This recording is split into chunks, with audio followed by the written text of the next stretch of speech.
Hey everybody, today I want to talk about a few of the underlying issues in Ferguson that have brought us to these past few months, and they're referred to by residents as driving through the gauntlet and going on tour. Every day and all day, writing bogus tickets, pulling us over, putting us in these municipalities. No, we can't pay half the tickets that y'all give us, but yet and still, you stand out here on the front line like you doing us a favor. The residents of Ferguson feel targeted, and after what we heard from the Department of Justice's investigation, it's not surprising.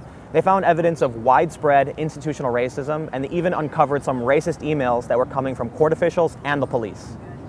So the important thing to note for St. Louis County is that there are 90 municipalities and over 60 different police forces and municipal courts. So that means the residents have to travel or drive through multiple different jurisdictions on their way to school or work. You just want to be able to not be so nervous, so much anxiety, being able to make it in, make it out. Now, a lot of the residents are already living in Section 8 housing, which means not only is it hard enough for them to pay their rent, but keeping their cars legal is also a big challenge, like paying for licensing, registration, and emissions. The result of all this? Multiple fines in multiple jurisdictions, and this is what they refer to as driving through the gauntlet. You might have one infraction turn into 5 or 6 because of how many different cities you have to drive through on your way to work. So we're seeing a lot of people asking, why are they driving in the first place if their cars aren't legal, and why don't they just take public transportation? But we're not just seeing fines for traffic violations. We're seeing people fined for things like sagging pants and even jaywalking, and some of these places they get fined in don't even have sidewalks or crosswalks. Not even on our streets, there's no sidewalk. They want our money, they gonna pull up on us. Yeah, they word against ours. And when they pull up, they tasers and guns out first before they out. So we don't feel safe at all around here. We're taking people who are already having a hard time paying their bills and asking them to pay huge fines on top of the burden they already have.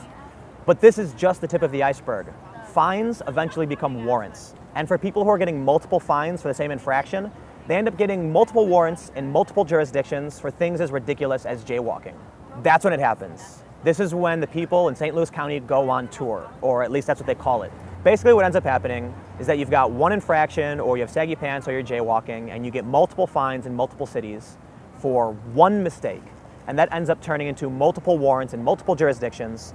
Eventually you'll get arrested by one department, and as soon as you serve the few days there, they gotta send you to the next department to serve time for another outstanding warrant. So a fine that might get you a day or two is gonna get you weeks, because you've gotta bounce from each different municipality to serve time for the warrants for one infraction. How can we expect the poorest of us to pull themselves out of poverty and succeed when they're weighed down by institutional racism, fines, and imprisonment? At the end of the day, all of these issues that have arisen from Ferguson are just more grains of sand in a heap that I feel will just keep getting bigger. We just heard it. There's no indictment for Darren Wilson. What was once a calm situation is really lighting up. I got to spend a lot of time in Ferguson over the past several months, and we're just now finishing a documentary that's going to explore a lot of these issues. So make sure you stay tuned to Fusion.net and my YouTube channel for when that video comes out. And also make sure to follow me on Twitter, Instagram, and Vine @TimCast. See you later, everybody.